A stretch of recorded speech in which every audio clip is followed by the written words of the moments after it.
of my way! You will regret this. I'm running again. Barefoot. Bruised. Half blind from the rain that keeps slapping against my face like the night is trying to erase me. My breath slices in and out of my chest. Sharp enough to hurt. The world tilts with every step. A blur of wet pavement. Trembling streetlights. And the raw burn of panic clawing through me. I don't even remember leaving the apartment. All I remember is the sound of Mark's voice low. Dangerous. Right before I realized I was done being afraid of him. That look he gave me, like defiance was a sin. Like I had stepped out of line. Like he was about to teach me a lesson.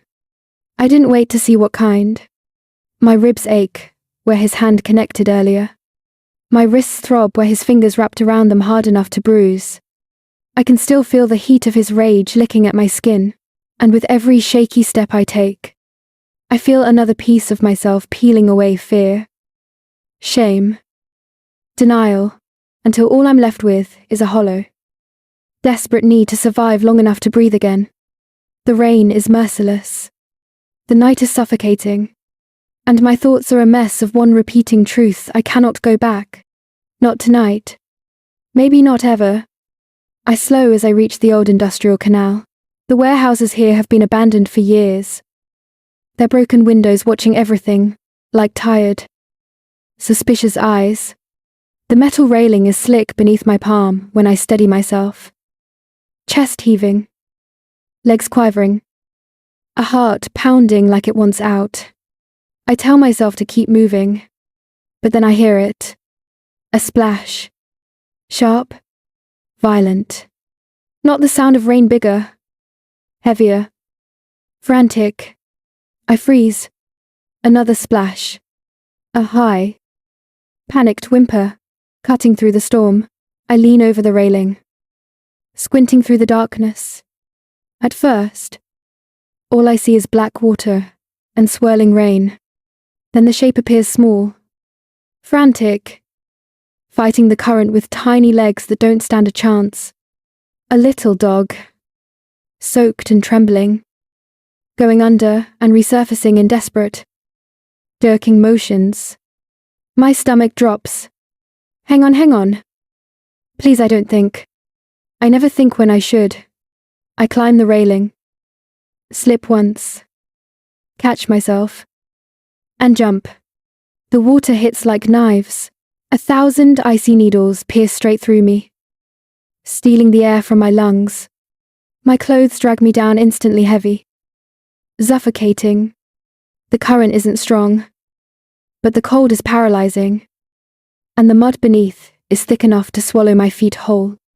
The dog thrashes against my chest when I grab him. His tiny claws scrape my neck, frantic and terrified. But I hold him tighter, whispering through chattering teeth. I've got you. I've got you. I'm not letting go. My boots fill with water. My fingers go numb. My breaths turn ragged. Shallow. Desperate. The mud shifts beneath me like a living thing. Pulling. Clinging. Dragging. My body sinks an inch. Then another. Then another. Panic detonates inside me. I kick. I claw. I gasp for air that won't come. The dog is shaking violently now. And I'm trying to push him higher. Keep his head above the water. Even as mine keeps dipping under. Each time I resurface, the world feels dimmer. My arms burn. My legs lose power. The cold wraps around me like a fist. My mind whispers the one thought I've been avoiding all night. Maybe this is how I disappear. Maybe this cold. Black water is easier than going back. Maybe the fight is over. Maybe I'm simply tired. I slip again deeper this time. The water swallows half my face. Mud grips my calvers. The dog whines. A thin, heartbreaking sound. My chest tightens. My vision blurs. I'm slipping under when it happens. A shock of strength clamps around my upper arms firm. unyielding, steady in a way nothing in my life has been for a long time. I'm yanked upward with effortless force, water sheeting down my body as I'm pulled out of the dark. Air hits my face like fire. I gasp, cough, choke on mud and rain. The hands don't let go. They guide me, lift me, pull me onto solid concrete, like I weigh nothing at all. The dog clings to me, trembling so hard I can feel his tiny bones shuddering against my chest. My lungs size as I collapse onto my side, coughing up mud and gasping like I've never breathed before. Easy, a voice says. Low, calm, completely unfazed by the chaos I'm drowning in. Breathe. Slow it down. I blink against the blur of rain until the shape in front of me becomes clear, tall.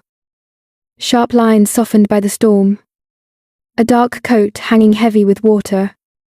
And eyes so steady they feel like an anchor. He crouches in front of me, close enough that I see a faint scar along his jaw. His hair is slicked back by the rain. His expression unreadable, and yet, somehow, focused entirely on me. I stare at him, breath shaking, heart thrashing. He stares back, almost studying me. Lucian, though I don't know his name yet. Something in me already understands exactly what he is. Breathe. He repeats quietly, like I'm forgetting how. I force air into my lungs. It tastes like metal and fear. He shifts his gaze slowly down to my wrists. Even in the dim light, the bruises stand out vivid, finger-shaped, unmistakable. His jaw hardens. A muscle jumps near his temple. That calm exterior cracks just enough to reveal something colder underneath. Who did this to you? The question is soft, but it cuts deeper than the canal ever could. My voice breaks. It doesn't matter. His eyes lift to mine. And for the first time, I see the truth behind them, an edge sharp as a blade. It matters, says quietly. Maybe not to you, but it does. The dog whimpers again, reminding both of us that he's freezing. Lucian stands in one fluid motion, shrugs out of his coat, and drapes it around my shoulders. It's warm on the inside, carrying the heat of his body, smelling faintly of cedar and rain. You're freezing, he murmurs. So are you. He almost smiles, almost. I'm not the one who decided to swim tonight. I'm about to respond when a voice shatters the fragile moment. Nora. My blood turns to ice. I know that voice. I know that rage. I know the way it curls through the air like poison. Lucian straightens, posture shifting instantly, effortlessly into something lethal. Not dramatic, not loud, just dangerous. He steps in front of me, blocking me from view. Mark emerges from the shadows, soaked, shouting my name like he owns it. His eyes lock onto me, or they try to. Lucian's body blocks his line of sight entirely. Mark growls. Who the hell are you? Lucian doesn't answer the question. He doesn't even turn fully toward him. He simply speaks. A single, calm sentence. If you touch her again, you stop breathing. Do you understand? The rain falls harder. The night holds its breath. Mark, who's never been afraid of anyone, actually hesitates. Then he recognizes something. Someone. And he steps back. His face twists with hate and fear. This isn't over. Nora. He spits.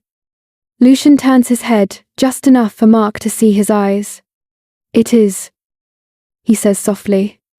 Walk away. Mark doesn't argue. He bolts. Every part of me collapses inward. Lucian kneels again.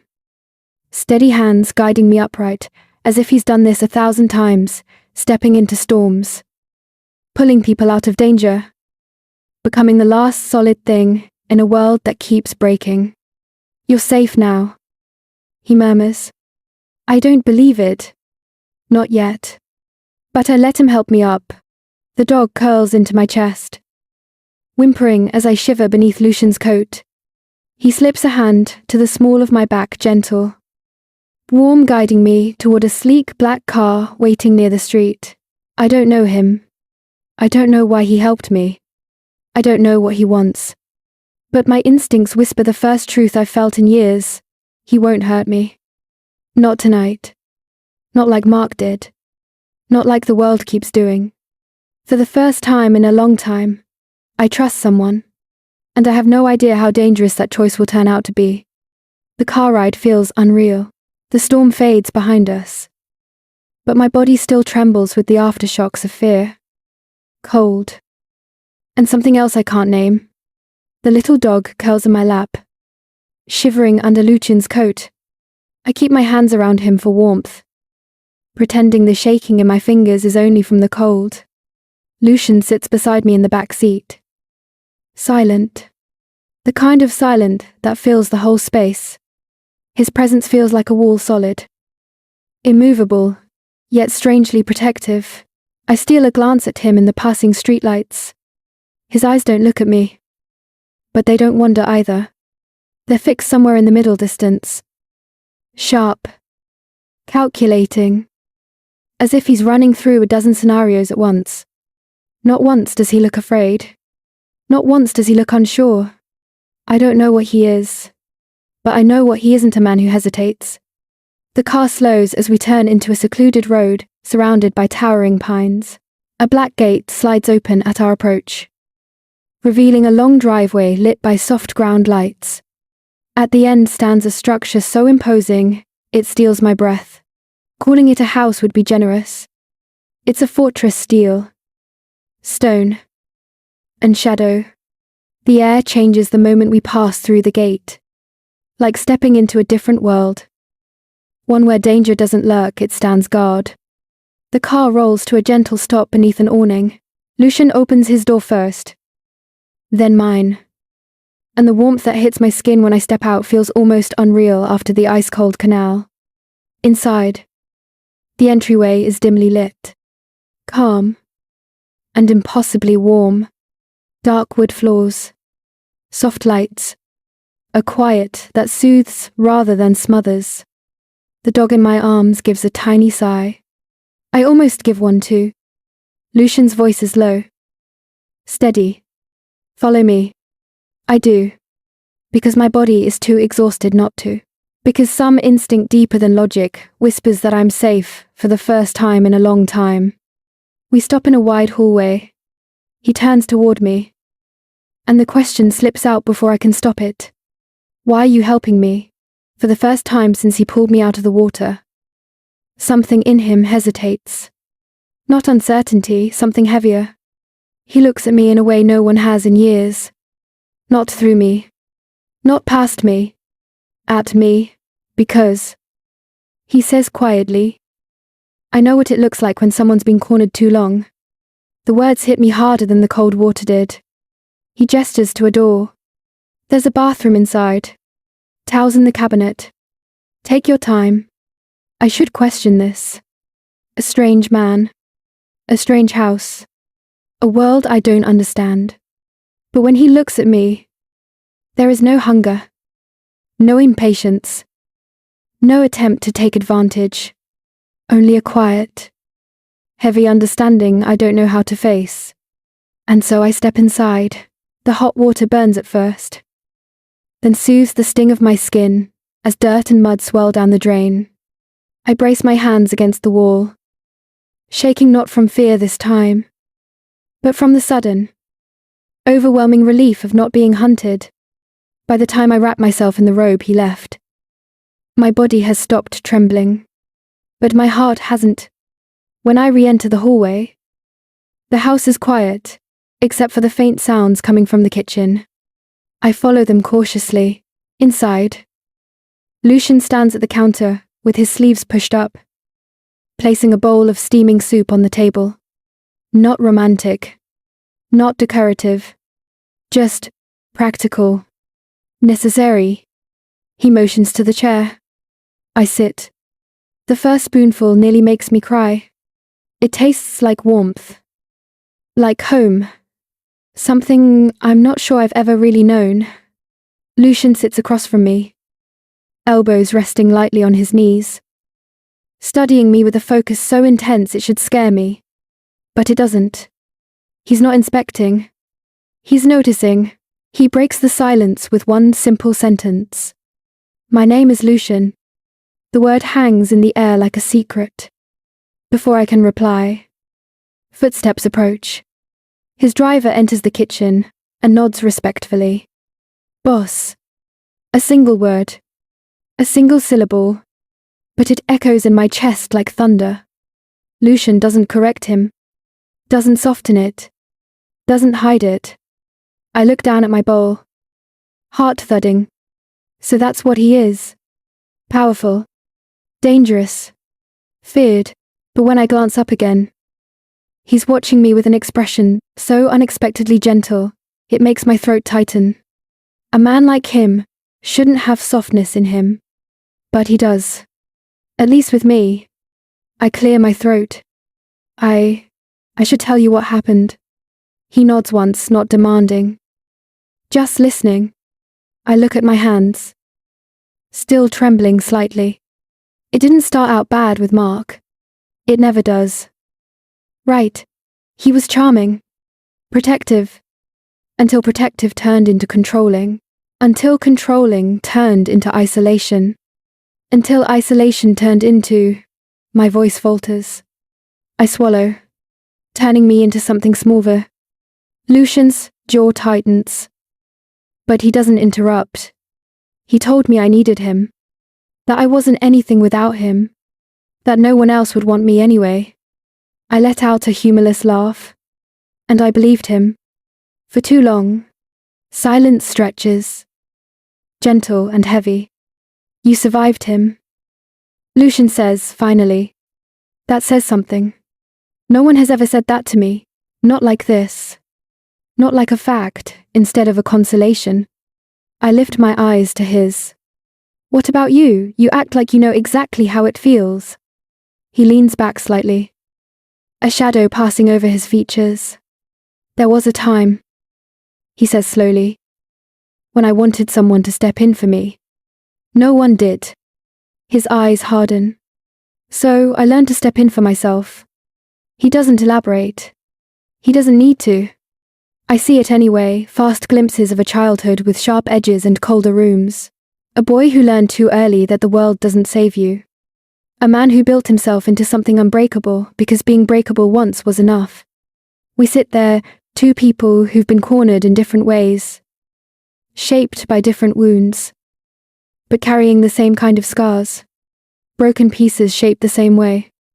Before I can say another word, the kitchen door bursts open. Lucian's right-hand man enters. Breath uneven.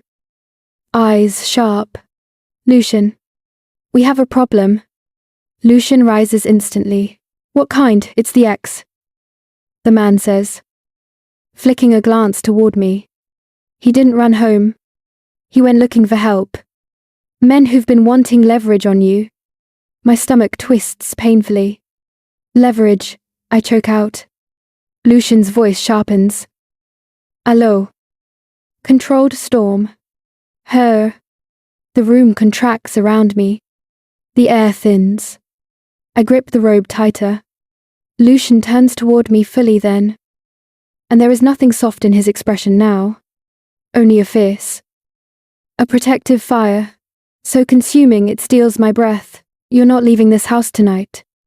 His voice is steady. But beneath it lies something deadly. I'll die before I let anything happen to you. My lips part at the intensity in his eyes. No one has ever spoken about my safety with that kind of certainty. Not even close. Lucian. I whisper. You don't even know me. He steps closer. Close enough that I can feel the quiet power radiating from him. Close enough that the storm outside feels far away. I know fear when I see it. He says softly. And I know strength when it fights to stay alive.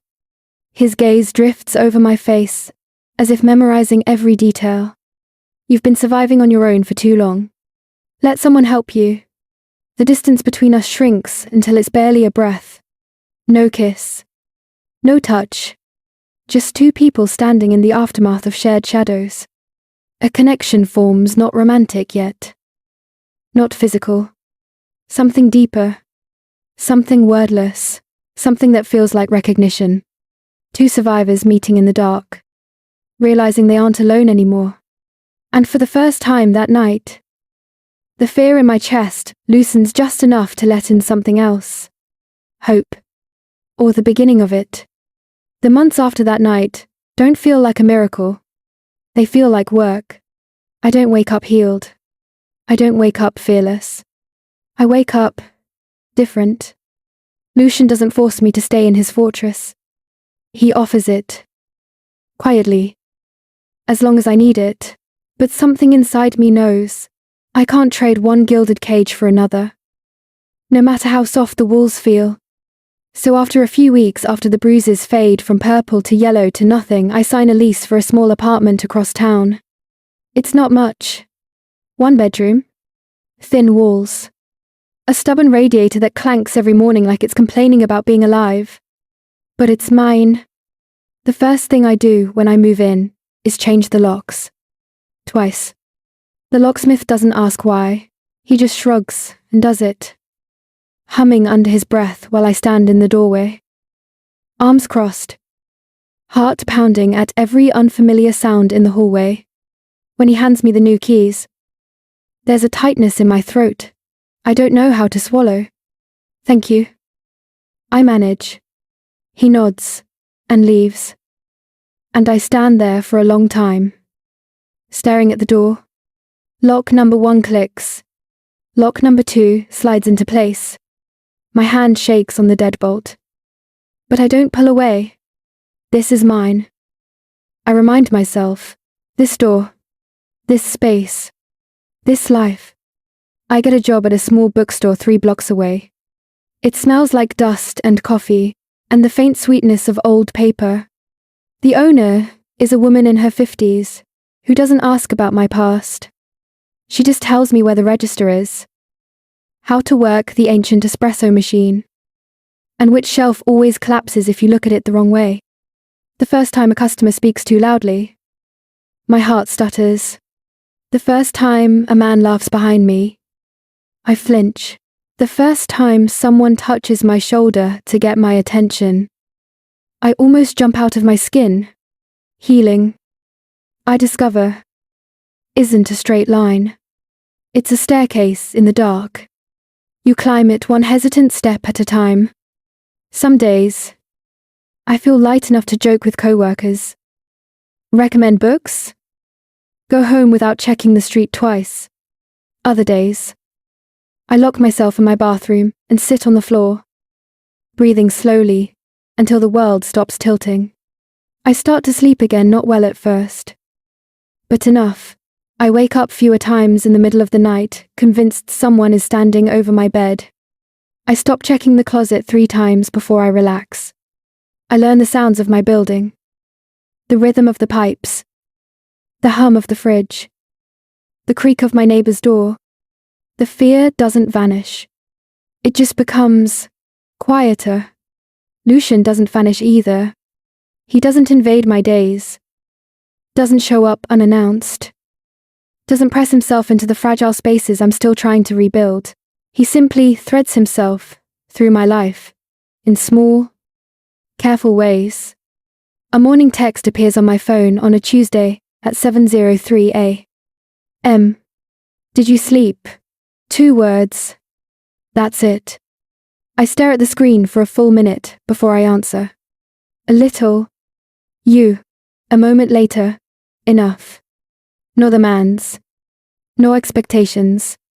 Just a quiet check-in from someone who actually wants to know. Sometimes, when I close the bookstore late, I see a familiar car 2 blocks away. Not in front of my door. Not even on my street, parked at the end of the block. Almost out of sight. He never calls attention to it. He never makes it obvious. But I know. And yet, he gives me space. Something no one has ever given me before. Every few weeks.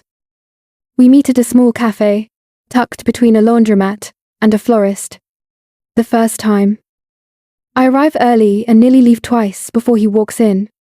He's dressed simply, no suit. No, intimidating coat, just a sweater. Dark jeans. And that same controlled calm in his eyes. He doesn't try to sit too close. He doesn't touch me without reason. He just talks.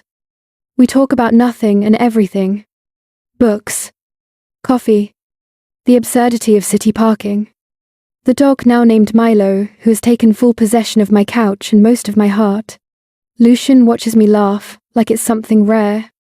His lips curve. Just slightly. As if he's memorizing the sound. There are moments when the silence between us feels thick with something I'm not ready to name. He always senses when I start to feel overwhelmed and steers the conversation gently to something lighter. He's learning me. And I'm learning him. Mark doesn't call. He doesn't show up. He doesn't scream outside my door. Not for months. One evening. I'm sweeping the bookstore floor when my phone buzzes. It's not Lucian. It's not a friend. It's a number I don't recognize. The text is from a detective. They picked Mark up on charges that have nothing to do with me and everything to do with the people he started owing money to. Debts. Violence. Sloppy. Desperate moves in a world he didn't understand. He destroyed himself long before I left. I just finally got out of the way. I sit down behind the counter. Heart pounding. Staring at the message. I thought I'd feel triumphant. Victorious. Free. What I feel is quiet. Like someone turned down the volume on a soundtrack I didn't realize had been blasting in the background of my life. That night. When I tell Lucian, there's no gloating in his eyes. No satisfaction. Just a slow nod and something like relief. You're sure he can't come near you? He asks. Yes. They're keeping him a long time. He leans back in his chair. Fingers steeple. Good. I watch his face in the cafe's soft light. His power is still there, in the way he holds himself. In the way people in the room glance at him, without realizing they're doing it. But something in him has changed since that night in the storm.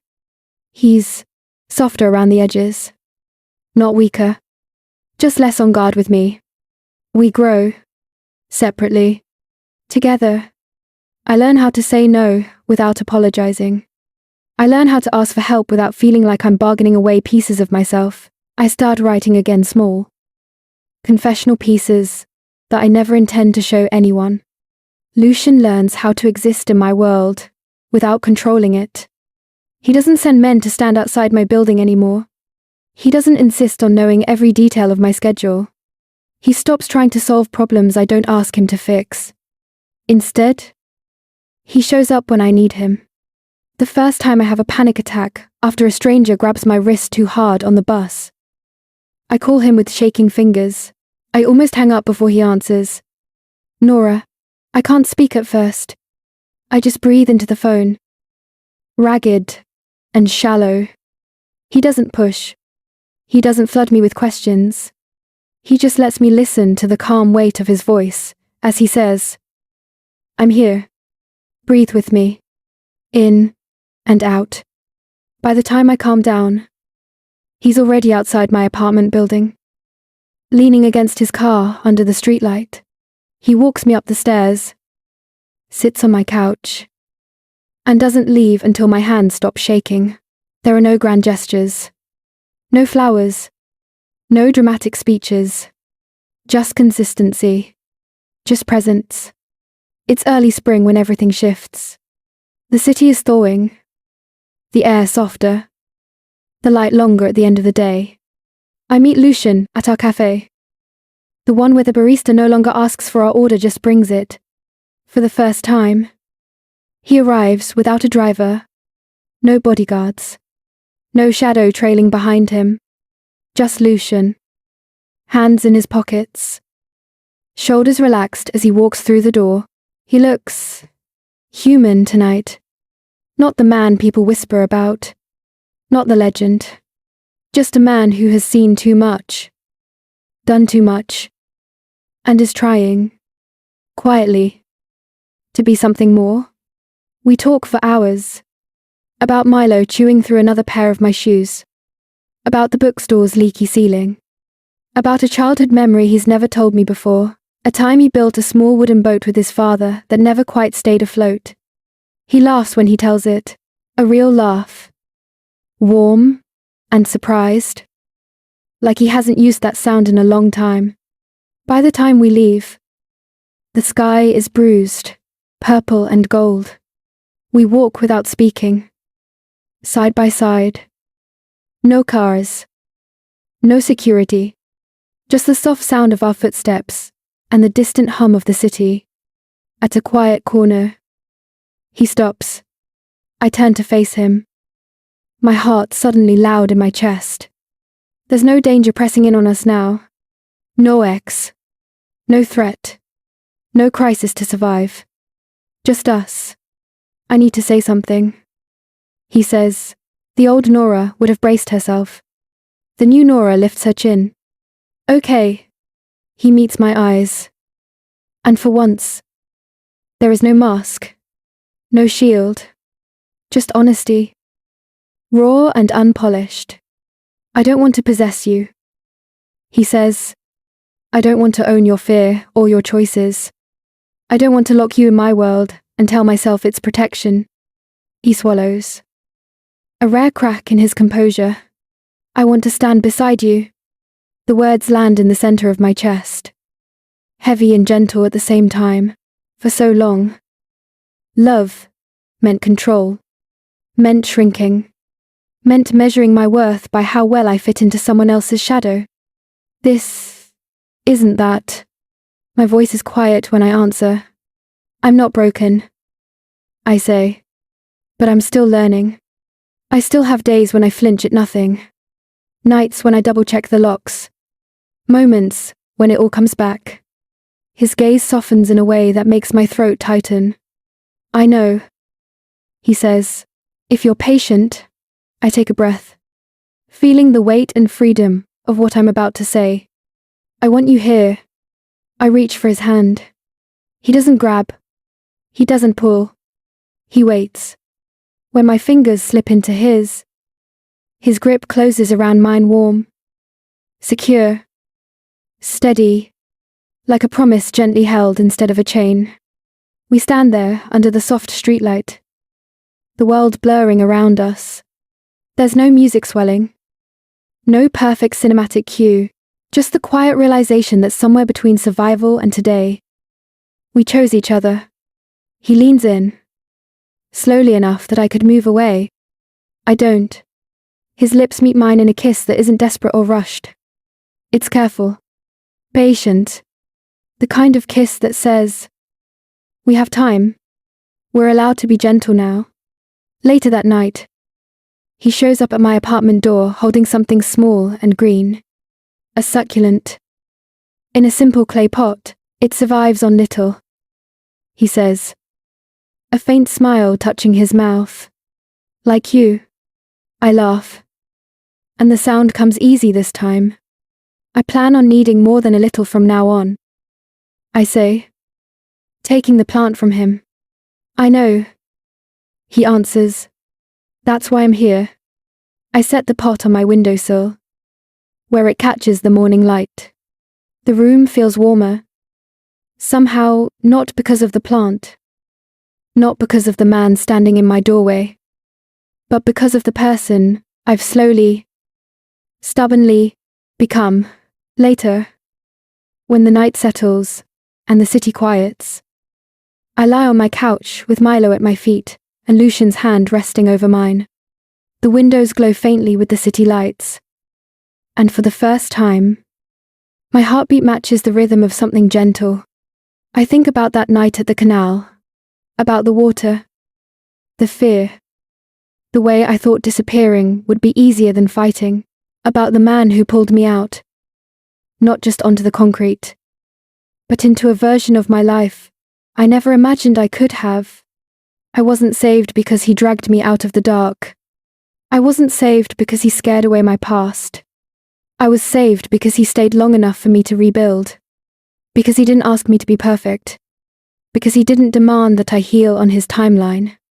Because when I stood shaking in my own skin and said, "I'm still learning," he didn't step back. He stepped closer. We are not flawless. We are not fixed.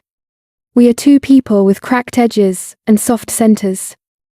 Choosing each other not out of fear, not out of desperation, but out of something quieter, firmer, truer, a choice. And as Milo snores softly at my feet and Lucian's thumb traces slow circles over my knuckles, I finally let the words form fully in my mind. I am not defined by the man who tried to break me. I am not saved by the man who could burn the world down for me. I am saved by the fact that, somehow, in the middle of all the chaos, I learned to choose a life where I am safe, where I am seen, and where love feels like a hand held out in the dark, steady enough to walk forward with. Thank you for spending this time with me. If this story touched you, even just a little, I'd love for you to support the channel, hit like, leave a comment, share it with someone who needs a quiet moment of strength. And don't forget to subscribe so you never miss the next chapter. Your support helps these stories reach the people who need them most. I read every comment. So, tell me which moment stayed with you.